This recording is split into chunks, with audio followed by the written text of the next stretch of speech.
Hey guys, what's up? My name is Woody, and in today's video I'll be talking about The Division, a new survivalist MMORPG from Ubisoft. Set in a chaotic New York where looters and thugs fight for bare essentials in order to survive after an outbreak of a deadly virus.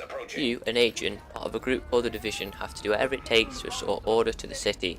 As a Division agent, your job will be to move through the city, completing tasks in order to sort the place out. Although, it won't be that simple.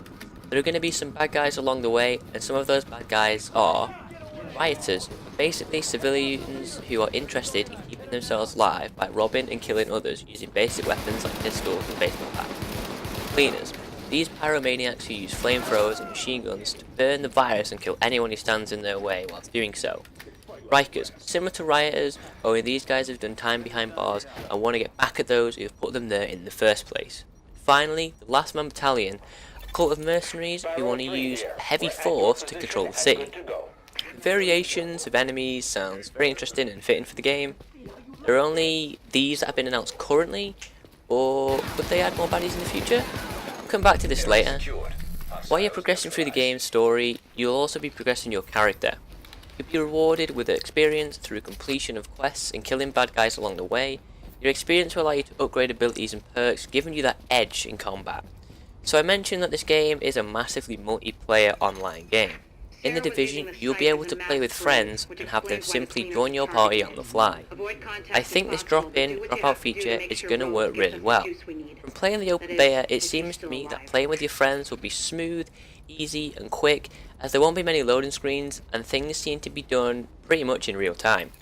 When I was playing the open beta, I easily teamed up with a friend of mine using the party feature and headed for the Dark Zone.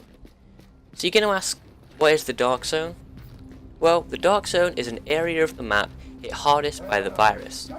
The area is a player versus player area in which the best loot can be found. As this is the place in the game to get all that delicious loot, there's going to be some cons. Players will take risks in order to obtain the higher quality loot, which you can't find in the other parts of the game.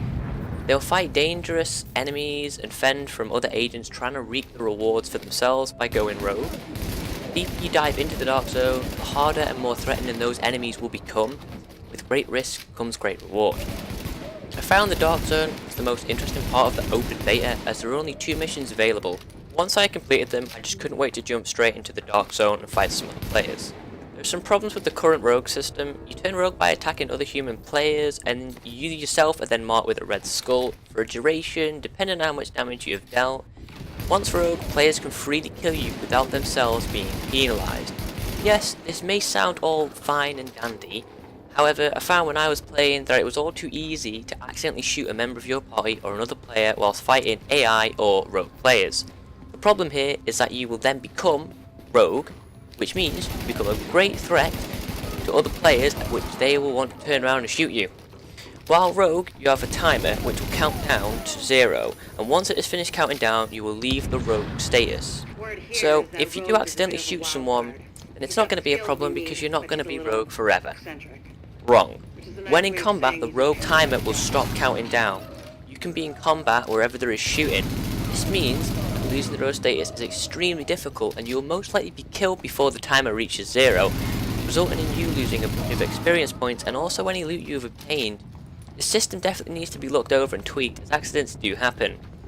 So, the game is due to be released on the 8th of March and is available to pre-order now. When pre-ordering, you can buy the Gold Edition, which comes with some cosmetic items, and also the Season Pass. So let's look at the Season Pass. There have been 3 DLC packages announced prior to the release of the main game.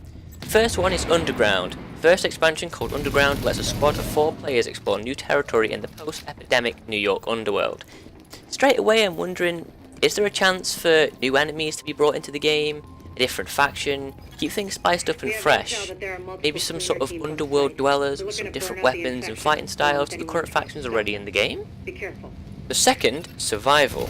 In this second expansion, called Survival, players will have to try and survive in a hostile environment that will challenge even the most hardcore Division player. Possible addition in the PvP aspect, maybe we could see some small arenas which players fight in, similar to the Dark Zone already, or maybe a wave survival mode. Would be nice to see some innovative stuff there though. The final one is called Last Stand. The third and final expansion is perhaps fittingly titled Last Stand. So, there's not really much to say about this one, but could this DLC tie the story together and bring the game to a close? Maybe there's going to be a little bit added on after you complete the main storyline in the game. You can only wait and see for that one. Definitely interested to see how that pans out. So guys, that's pretty much wraps up everything there, everything I wanted to talk about. I just wanted to give you guys some information on The Division, a game that I am really looking forward to. I've already got it pre-ordered, so I can't wait for it to drop. Hope you've enjoyed and learned some stuff about the game you didn't already know. But look out in the future, as I'll be making my first impressions video not long after the game is released, so big thanks for watching, catch you all later, peace.